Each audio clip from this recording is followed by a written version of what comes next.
ನಮಸ್ತೆ, ನಾನು ನಿಮ್ಮ ನೆಚ್ಚಿನ ಶ್ವಾಸಕೋಶ ತಜ್ಞ ಡಾಕ್ಟರ್ ಗಣೇಶ್ ಪ್ರತಾಪ್.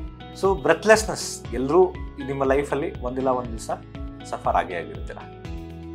ಈ ಉಸಿರಾಡುವ ತೊಂದರೆಗಳಿಗೆ ಅನೇಕ ಕಾರಣಗಳಿವೆ. ಉಸಿರಾಡಕ್ಕೆ ಸಫೋಕೇಶನ್ ಅಂತ ಏನು ಹೇಳ್ತೀರ, ಸ್ವಲ್ಪ ಮಟ್ಟಿಗೆ ಉಸಿರಾಡುವ ತೊಂದರೆನೇನಾ ಅಥವಾ ಯಾವಾಗ ಅದನ್ನು ತೊಂದರೆ ಅಂತ ಪರಿಗಣಿಸಬೇಕು, ಅದು ನಿಮ್ಗೆಲ್ಲರಿಗೂ ಗೊತ್ತಿರಬೇಕಾಗಿರುವಂಥ ವಿಷಯ.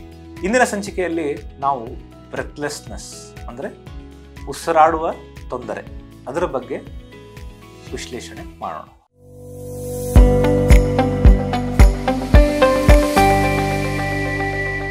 ಸೊ ಬ್ರೆತ್ಲೆಸ್ನೆಸ್ಗೆ ತುಂಬಾ ಕಾರಣಗಳಿವೆ.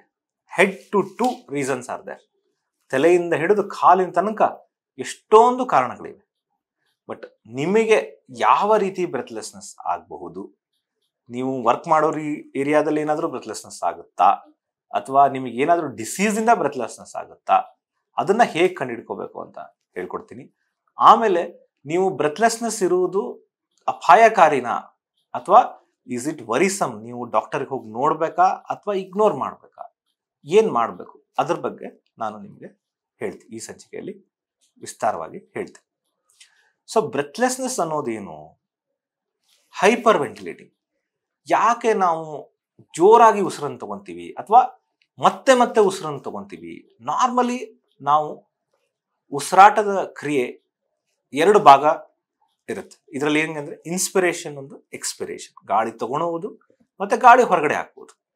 ಸಿಂಪಲ್ ಆಗಿ ನಾವು ಸ್ಕೂಲಲ್ಲೆಲ್ಲ ಓದ್ದಂಗೆ ತಗೊಳ್ಳೋ ಗಾಳಿ ಏನಕ್ಕಂದ್ರೆ ಆಕ್ಸಿಜನೇಷನ್ಗೋಸ್ಕರ.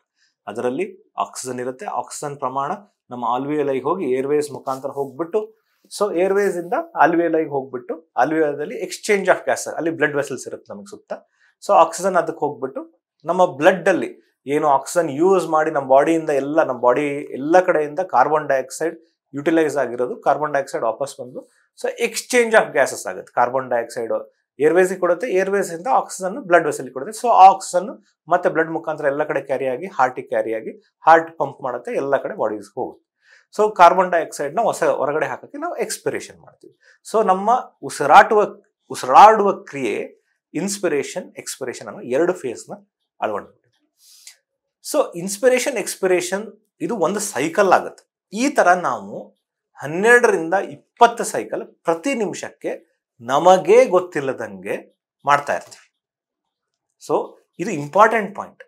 ನಮಗೇ ಗೊತ್ತಿಲ್ಲದಂಗೆ ಪ್ರತಿ ಕ್ಷಣ ಅಂದ್ರೆ ಪ್ರತಿ ನಿಮಿಷ 12ರಿಂದ 20 ಬಾರಿ ನಾವು ಉಸಿರಾಡುವ ಸೈಕಲ್ನ ಮಾಡ್ತಾ ಇರ್ತೀವಿ. ಈ ಕ್ರಿಯೆಯಲ್ಲಿ ಏನಾದರೂ ತೊಂದರೆ ಆದಾಗ ಉಸಿರಾಡುವ ಸಮಸ್ಯೆ ಬರುತ್ತೆ. ಏನಾಗುತ್ತೆ? ಈಗ ನಿಮಗೆ ಗಾಳಿ ಸರಿಯಾಗಿ ಸಿಗದೇ ಇಲ್ಲ, ಅಥವಾ ನೀವು ಬ್ರೀತ್ ಮಾಡುವ ಗಾಳಿ ಕಲುಷಿತವಾಗಿದೆ, ಎಲ್ಲೋ ಇಂಡಸ್ಟ್ರಿಯಲ್ ಏರಿಯಾದಲ್ಲಿ ಇದ್ದೀರಾ, ಎಲ್ಲೋ ಕಾಂಪ್ಯಾಕ್ಟ್ ವೆಂಟಿಲೇಷನ್ ಇಲ್ಲದೆ, ಗಾಳಿ ಬೆಳಕು ಇರದೇ ಇರುವಂತಹ ಯಾವುದೋ ಒಂದು ಜಾಗ, ಗೋಡೌನ್ಸ್ ಆ ಥರ ಎಲ್ಲಾದ್ರೂ ಹೋಗಿದ್ದೀರಾ, ಅಥವಾ ತುಂಬಾ ಪಟಾಕಿಗಳನ್ನು ಹಾರಿಸ್ತಾ ಇದ್ದಾರೆ, ತುಂಬಾ ಬ್ಯಾಡ್ ಸ್ಮೆಲ್ ಇದೆ, ಆ ಸ್ಮೆಲ್ನ ತಗೊಳಕ್ಕೆ ಆಗ್ತಾ ಇಲ್ಲ ಅಂದಾಗ ನಿಮಗೆ ಆಕ್ಸಿಜನ್ ಅಭಾವ ಆಗುತ್ತೆ. ಬಾಡಿ ಅವಾಗ ಸಫೋಕೇಶನ್ ಸ್ಟಾರ್ಟ್ ಆಗುತ್ತೆ. ಬ್ರೈನಿಗೆ ಸಿಗ್ನಲ್ಸ್ ಹೋಗುತ್ತೆ, ನನಗೆ ಆಕ್ಸಿಜನ್ ಬೇಕು, ಆಕ್ಸಿಜನ್ ಬೇಕು. ಅವಾಗ ನೀವೇನ್ ಮಾಡ್ತೀವಿ, ಉಸಿರಾಟ ಕ್ರಿಯೆಯನ್ನ ಜಾಸ್ತಿ ಮಾಡ್ಕೊಂತೀರ, ಮಲ್ಟಿಪಲ್ ಟೈಮ್ಸ್. ಬಾಡಿ ಆಟೋಮೆಟಿಕ್ ಆಗಿ ಈ ಇಂಜಿನ್, ಬಾಡಿ ಅನ್ನೋ ಇಂಜಿನ್ ಏನಾಗುತ್ತೆ, ಜೋರಾಗಿ ಬೀಟ್ ಆಗಕ್ಕೆ ಸ್ಟಾರ್ಟ್ ಆಗುತ್ತೆ. ಆವಾಗ ನಿಮಗೆ ಬ್ರೆತ್ಲೆಸ್ನೆಸ್ ಫೀಲ್ ಆಗುತ್ತೆ. ಸೊ ಕೆಲವು ಜನಕ್ಕೆ ಆಂಗ್ಸೈಟಿಯಿಂದನೂ ಬ್ರೆತ್ಲೆಸ್ನೆಸ್ ಬರುತ್ತೆ. ಸೊ ಗಾಬರಿ ಆದಾಗೂ ಕೆಲವು ಜನ ಬ್ರೆತ್ಲೆಸ್ನೆಸ್, ಇದು ತುಂಬಾ ಕಾಮನ್ ಆಗಿ ನೋಡ್ತೀವಿ.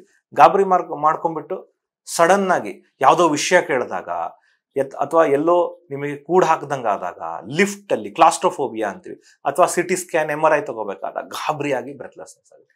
ಆ ಆಂಗ್ಸೈಟಿ ಬ್ರೆತ್ಲೆಸ್ ಅಲ್ಲಿ ಯೂಶಲಿ ಹಾರ್ಟ್ ರೇಟ್ ಜಾಸ್ತಿ ಆಗಿರೋದಿಲ್ಲ, just you will feel breathless ಅಷ್ಟೇ. ಎರಡನೇದು, ಏನಾದರೂ disease related breathless. Disease related ಇಂದ ಇದರ ರೆಸ್ಪಿರೇಟರಿ ಡಿಸೀಸ್ ಇಂದ ಬರ್ಬೋದು, ಅಥವಾ ಕಾರ್ಡಿಯಾಕ್ ಡಿಸೀಸ್ ಇಂದ ಬರ್ಬೋದು, ಅಥವಾ systemic disease, blood related disease ಇರ್ಬೋದು, ಅಬ್ಡಾಮಿನಲ್ ಡಿಸೀಸ್ ಇರ್ಬೋದು, ಬೇರೆ ಏನೋ ಡಿಸೀಸ್ ಇಂದನೂ ಬರ್ಬೋದು. ಮೊದಲನೇದಾಗಿ ರೆಸ್ಪಿರೇಟರಿ ಡಿಸೀಸ್ ಬಗ್ಗೆ ತಿಳ್ಕೊಂಡು. ರೆಸ್ಪಿರೇಟರಿ ಡಿಸೀಸ್ ಅಲ್ಲಿ ಕಾಮನ್ ಆಗಿ ಬರೋದೇನು ಅಂತಂತಂದ್ರೆ ಮೂಗ್ ಬ್ಲಾಕ್, ನೋಸ್ ಬ್ಲಾಕ್. ತುಂಬಾ ಡಾಕ್ಟರ್ಸ್ ಮಿಸ್ ಮಾಡುವಂತಹ ಸಂಗತಿ ಏನಂದ್ರೆ ನೋಸ್ ಬ್ಲಾಕ್. ರಾತ್ರಿ ಮಲಗಿದ್ದಾಗ ಒಮ್ಮಿನೊಮ್ಮೆಗ್ಲೇ ನನಗೆ ಉಸಿರಾಡಕ್ಕೆ ತೊಂದರೆ ಆಗ್ತದೆ. ಸೊ ನಿಮಗೆ ಡಿವಿಯೇಟೆಡ್ ನೇಸಲ್ ಸೆಪ್ಟಮ್ ಇದೆನಾ, ಸೈನೋಸೈಟಿಸ್ ಇದೆನಾ, ಅಥವಾ ಚಿಕ್ಕ ಪಾಪುಗಳಲ್ಲಿ ಬರೋದು ಬ್ರೆತ್ಲೆಸ್ನೆಸ್ ಪ್ರಾಬ್ಲಮ್ ಸ್ನೋರಿಂಗ್ ತರ ಬರುತ್ತೆ. ಯಾಕಂದ್ರೆ ಅಡಿನಾಯ್ಡ್ಸ್ ಅಂತ ಹಿಂಗ್ ಟಾನ್ಸಿಲ್ಸ್ ಇರ್ತಾವಲ್ಲ ಗೋಣಲ್ಲಿ, ಕತ್ತಲ್ಲಿ ಏನು ಟಾನ್ಸಿಲ್ಸ್ ಇರ್ತಾವಲ್ಲ ಆ ತರ ಟಾನ್ಸಿಲ್ಸ್ ಮೂಗಲ್ಲೂ ಕೂಡ ಇರುತ್ತೆ. ಚಿಕ್ಕ ಮಕ್ಕಳಿಗೆ ಇನ್ನು ಸೈನಸಸ್, ಮೂಗು ಎಲ್ಲ ರಂಧ್ರಗಳು ಬೆಳೆದಿರೋದಿಲ್ಲ, ಅದು ಓಪನಿಂಗ್ಸ್ ಇನ್ನೂ ದೊಡ್ಡದಾಗಿರೋದಿಲ್ಲ. ಸೊ ಈ ಅಡಿನಾಯ್ಡ್ಸ್ ಅದನ್ನ ಬ್ಲಾಕ್ ಮಾಡಿಬಿಟ್ಟು ಅವ್ರಿಗೆ ಬ್ರೆತ್ಲೆಸ್ನೆಸ್ ಉಂಟು ಮಾಡುತ್ತೆ. ಹಾಗೆ ನೀವು ದೊಡ್ಡವರಾದಂಗೆ ಇವಾಗ ಯಂಗ್ಸ್ಟರ್ಸ್ ಇವರಲ್ಲಿ ಇನ್ಫೆಕ್ಷನ್ಸ್ಗಳು ಏನಾದರೂ ಆದರೆ ಅವ್ರಿಗೆ ಕೆಮ್ಮಿ ಬ್ರೆತ್ಲೆಸ್ನೆಸ್ ಬರೋ ಚಾನ್ಸ್ ಇರುತ್ತೆ. ಆಮೇಲೆ ಇನ್ನೂ ವಯಸ್ಸಾದಂಗೆ ನ್ಯೂಮೋನಿಯಾ, ಕಫ ತುಂಬಿಟ್ಟು ಬ್ರೆತ್ಲೆಸ್ನೆಸ್ ಬರುತ್ತೆ. ಆಮೇಲೆ ಇನ್ನೂ ವಯಸ್ಸಾದಂಗೆ ಏನಾಗುತ್ತೆ, ವಯೋವೃದ್ಧರಲ್ಲಿ ನಮ್ಮ ರೆಸ್ಪಿರೇಟರಿ ರಿಸರ್ವ್ಸೇ ಕಡಿಮೆ ಆಗುತ್ತೆ. ರೆಸ್ಪಿರೇಟರಿ ರಿಸರ್ವ್ಸು ಕಡಿಮೆ ಆಗಿಬಿಟ್ಟು ಇನ್ಫೆಕ್ಷನ್ಗಳು ಅಥವಾ ಎದೆಯಲ್ಲಿ ನೀರು ತುಂಬಿಟ್ಟು ಕ್ಯಾನ್ಸರ್ ಗಡ್ಡೆಗಳಾಗ್ಬಿಟ್ಟು ಬ್ರೆತ್ಲೆಸ್ನೆಸ್. ಇದು rare possibility. Most common possibility of breathlessness ಏನಂದ್ರೆ sinusitis, nose blockages, upper respiratory tract infections. ಇವು ಮೋಸ್ಟ್ ಕಾಮನ್ ಕಾಸ್. ಈ ತರ ಏನಾದರೂ ನಿಮಗೆ ಸಿಂಪ್ಟಮ್ಸ್ ಇದ್ದಾಗ ನೀವು ಹೋಗಿ ಡಾಕ್ಟರ್ ಹತ್ರ ತೋರಿಸ್ಬೇಕು. So cardiac related breathlessness, usually cardiac respiratory ಹೇಗೆ ನೀವು ಡಿಫ್ರೆನ್ಶಿಯೇಟ್ ಮಾಡ್ತೀರಾ ಅಂತ ಕೇಳ್ತಾರೆ.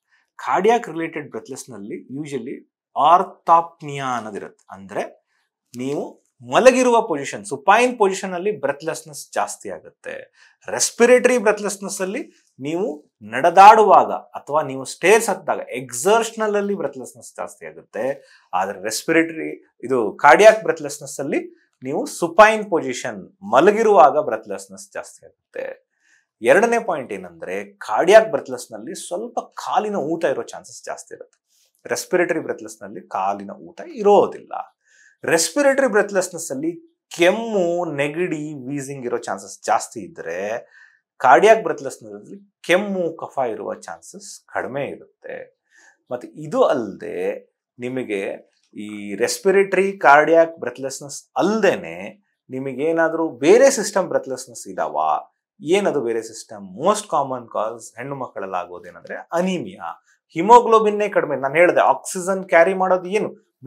ಬ್ಲಡ್ ಅಂದ್ರೆ ಹಿಮೋಗ್ಲೋಬಿನ್ ಮಾಲಿಕ್ಯೂಲ್. ಅದೇ ನಿಮಗೆ 4 ಮಾಲಿಕ್ಯೂಲ್ ಆಫ್ ಆಕ್ಸಿಜನ್ ಬ್ಲಡ್ ಅಲ್ಲಿ ಕ್ಯಾರಿ ಮಾಡುತ್ತೆ. ಹಿಮೋಗ್ಲೋಬಿನ್ ಕಡಿಮೆ ಆಗಿದ್ದರೆ ಅವಾಗೂ ಬ್ರೆತ್ಲೆಸ್ನೆಸ್ ಆಗೋ ಚಾನ್ಸಸ್ ಜಾಸ್ತಿ ಇರುತ್ತೆ. ಹೊಟ್ಟೆ ಊತ, ಅಸೈಟಿಸ್ ಅಂತ ಹೇಳ್ತೀವಿ, ಡಿಸ್ಟೆಂಡೆಡ್ ಅಬ್ಡಾಮನ್ ಅಂತ ಹೇಳ್ತೀವಿ. ಹೊಟ್ಟೆದೇನೋ ಪ್ರಾಬ್ಲಮ್ ಆಗ್ಬಿಟ್ಟು ಡಯಾಫ್ರಾಮ್ ಅಂತ ಎದೆ ಮೇಲೆ ಒತ್ತಾ ಇದ್ರೂ ಬ್ರೆತ್ಲೆಸ್ನೆಸ್ ಆಗೋ ಚಾನ್ಸಸ್ ಇರುತ್ತೆ. ಸೊ ಇವು ಎಲ್ಲಾ ಕಾರಣಗಳಿಂದನೂ ನೀವು ಬ್ರೆತ್ಲೆಸ್ನೆಸ್ ಇಂದ ಸಫರ್ ಆಗೋ ಚಾನ್ಸಸ್ ಜಾಸ್ತಿನೇ ಇರುತ್ತೆ. ಸೊ ಎಲ್ಲರೂ ನನಗೆ ಕೇಳೋದೇನು, ಫಸ್ಟ್ ಬ್ರೆತ್ಲೆಸ್ನೆಸ್ ಬಂದಾಗ ಏನ್ ಮಾಡಬೇಕು?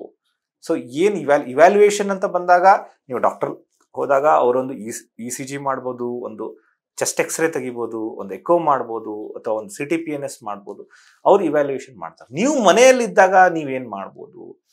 First you try to settle down. ನೀವು ಕೂತಲ್ಲಿ ನಿಮ್ಮ ಬ್ರೆತ್ಲೆಸ್ನೆಸ್ ಬಂದಾಗ ನೀವು ಮಲಗಿದ್ರೆ ಎದ್ ಕೂತಿದ್ರೆ ಸ್ವಲ್ಪ ನಡೆದಾಡ್ತಿದ್ರೆ ರೆಸ್ಟ್ ಇನ್ ಫೇಸಿಗೆ ಹೋಗಿ ಕಾಮ್ ಡೌನ್ ಆಗಿ. ಫಸ್ಟ್ ನಿಮ್ಮ ಹಾರ್ಟ್ ರೇಟು 72 ಅಂದ್ರೆ ಮ್ಯಾಕ್ಸಿಮಮ್ 72ರಿಂದ 100 ತನಕ ಬೀಟ್ ಆಗುತ್ತೆ. ಅದಕ್ಕಿಂತ ಜಾಸ್ತಿ ಬೀಟ್ ಆಗ್ತಿದೆನಾ, ಕಡಿಮೆ ಬೀಟ್ ಆಗ್ತಿದೆನಾ ಅಂತ ಚೆಕ್ ಮಾಡ್ಕೊಳ್ಳಿ. ನಿಮಗೆ ತುಂಬಾ ಒತ್ತಡ ಇದ್ರೆ, ನಿಮ್ ಕಾನ್ಶಿಯಸ್ ಆಗಿಲ್ದೇ ಇದ್ರೆ ಯಾವುದೇ ಆದ ನೀರ್ ಕುಡಿಸ್ಬೇಡಿ. ಇವಾಗ ಪೇಷಂಟ್ ಕಾನ್ಶಿಯಸ್ ಆಗಿದ್ರು ನೀವಾಗಲಿ ನಿಮ್ಮ ಜೊತೆಗಿದ್ರೆ ಸ್ವಲ್ಪ ನೀರು ಕುಡಿಬೋದು. ಕುಡಿದಾಗ ಕೆಲವು ಜನಕ್ಕೆ ಸಮಾಧಾನ ಆಗುತ್ತೆ. ಆದ್ರೆ ಕಾನ್ಶಿಯಸ್ ಇದ್ದೇ ಇಲ್ಲ, ಅವರು ತುಂಬಾ ಕೆಮ್ತಾ ಇದ್ದಾರೆ ಅಂದ್ರೆ ಅವಾಗ ಇಮಿಡಿಯೇಟ್ ನೀರು ಕುಡಿಸ್ಬಾರ್ದು. ನೀರು ಕುಡಿದ್ರೆ ಆಸ್ಪಿರೇಷನ್ ಆಗೋ ಚಾನ್ಸಸ್ ಜಾಸ್ತಿ ಇರುತ್ತೆ. ಮೂರನೇ ಪಾಯಿಂಟ್ ಏನು ಅಂತಂತಂದ್ರೆ, ಇವಾಗ ರೆಸ್ಪಿರೇಟರಿ ರಿಲೇಟೆಡ್ ಬ್ರೆತ್ಲೆಸ್ನೆಸ್ ಬೇರೆ ಏನಾದರೂ ಇತ್ತಿದ್ರೆ ನೆಬುಲೈಸೇಷನ್ ಕೊಟ್ಟಾಗ ಏರ್ವೇಸ್ ಸ್ವಲ್ಪ ಬ್ರಾಂಕೋ ಡೈಲೇಟ್ ಆಗುತ್ತೆ. ಅವಾಗ ಗಾಳಿ ಆಡೋದು ಚೆನ್ನಾಗಿ, ಕಫ ಗಿಫ ಇತ್ತು ಅಂದ್ರೆ ಹೊರಗಡೆ ಬರುತ್ತೆ. ರೇರ್ ಆಗಿ ಏರ್ವೇ ಬ್ರಾಂಕೋ ಈ ಚಿಕ್ಕ ಮಕ್ಕಳಲ್ಲಿ ಏನಾದ್ರು ಬಾಯಿಗೆ ಏನಾದ್ರು ಇಟ್ಕೊಂಡಿದ್ರು, ಅದೇನಾದ್ರು ನುಂಗ್ಬಿಟ್ಟಿದ್ರು, ಅದೇನಾದ್ರು ಒಳಗಡೆ ಹೋಗಿ ಕೆಮ್ಮು ಬರ್ತಾ ಇತ್ತು, ಇದಾಗಿತ್ತಂದ್ರೆ ಅವರಿಗೆ ಸ್ವಲ್ಪ ಚೋಕಿಂಗ್ ತರ ಆಗ್ತಿತ್ತು ಅಂತಂದ್ರೆ ಸ್ವಲ್ಪ ಅವ್ರಿಗೆ ಹೆಮ್ಲಿಕ್ಸ್ ಮ್ಯಾನ್ಯೂರ್ ಅಂತ ಹೇಳ್ತೀವಿ, ಇದೇ ಇಟ್ಕೊಂಡು ಸ್ವಲ್ಪ ಅವ್ರಿಗೆ 1-2-3 ಥ್ರಶಸ್ ಕೊಟ್ರೆ ಅವಾಗ ಆ ಫಾರಿನ್ ಬಾಡಿ ಹೊರಗಡೆ ಬರೋ ಚಾನ್ಸಸ್ ಇರುತ್ತೆ. ಇಲ್ಲ ಹಿಂದ್ಗಡೆ ಬೆನ್ಗಡೆಯಿಂದ ಸ್ವಲ್ಪ ಅವ್ರಿಗೆ ಬೆಂಡ್ ಮಾಡಿ ತಟ್ಟಿದ್ರೆ ಆವಾಗ ಫಾರಿನ್ ಬಾಡಿ ಏನಾದ್ರು ಗಂಟ್ಲಲ್ಲಿ ಸಿಕ್ಕಾಕೊಂಡಿದ್ರೆ ಹೊರಗಡೆ ಬರೋ ಚಾನ್ಸಸ್ ಇರುತ್ತೆ. ಇದು ಬಿಟ್ಟು ಲೋವರ್ ರೆಸ್ಪಿರೇಟರಿ ನಿಮಗೆ ಕಾಫು, ಫೀವರು, ಚೆಸ್ಟ್ ಪೇನು, ಇವೆಲ್ಲ ಪಾಲ್ಪಿಟೇಷನ್ ಅಂದ್ರೆ ಹಾರ್ಟ್ ಬೀಟ್ ತುಂಬಾ ಜಾಸ್ತಿ ಇದ್ರೆ ಒಂದ್ಸತಿ ನೀವು ನಿಮ್ಮ ಹತ್ತಿರದಲ್ಲಿರುವಂತಹ ಪಲ್ಮನಾಲಜಿಸ್ಟ್ ಆಗಲಿ ಕಾರ್ಡಿಯಾಲಜಿಸ್ಟ್ ಆಗಲಿ ಹೋಗಿ ತೋರಿಸೋದು ಒಳ್ಳೆಯ ಸಂಗತಿ ಅಂತ ಹೇಳಕ್ ಇಷ್ಟಪಡ್ತೀನಿ. ಸೊ ಇದೆಲ್ಲ ಬ್ರೆತ್ಲೆಸ್ನೆಸ್ ರಿಲೇಟೆಡ್ ಇನ್ನೂ ಹೆಚ್ಚಿನ ಮಾಹಿತಿ ನಿಮಗೇನಾದರೂ ಬೇಕಾಗಿದ್ರೆ ದಯವಿಟ್ಟು ನಮ್ಮ ಶ್ವಾಸಮಿತ್ರ ಕ್ಲಿನಿಕ್, ಹೆಸರುಘಟ್ಟ ರೋಡ್ ಇಲ್ಲಿ ಬಂದು ನಮ್ಮ ಕನ್ಸಲ್ಟ್ ಮಾಡಿದ್ರೆ ನಿಮಗೆ ಇನ್ನೂ ಡೀಟೇಲ್ ಆಗಿ ನಾನು ಇದರ ಬಗ್ಗೆ ಡಿಸ್ಕಸ್ ಮಾಡಿ ಇಷ್ಟಪಡ್ತೀನಿ. Thank you. ಲೇಟೆಸ್ಟ್ ಹಾಗೂ ಇಂಟ್ರೆಸ್ಟಿಂಗ್ ಸುದ್ದಿಗಳಿಗಾಗಿ ಬಾಸ್ ಟಿವಿ ಕನ್ನಡ ಚಾನೆಲ್ನ ಸಬ್ಸ್ಕ್ರೈಬ್ ಮಾಡಿ. ಹಾಗೆಯೇ ಬೆಲ್ ಐಕಾನ್ ಪ್ರೆಸ್ ಮಾಡಿ. ಇದರ ಜೊತೆಗೆ ಫೇಸ್ಬುಕ್, ಇನ್ಸ್ಟಾಗ್ರಾಮ್, ಎಕ್ಸ್ನಲ್ಲೂ ಮಿಸ್ ಮಾಡದೆ ಫಾಲೋ ಮಾಡಿ.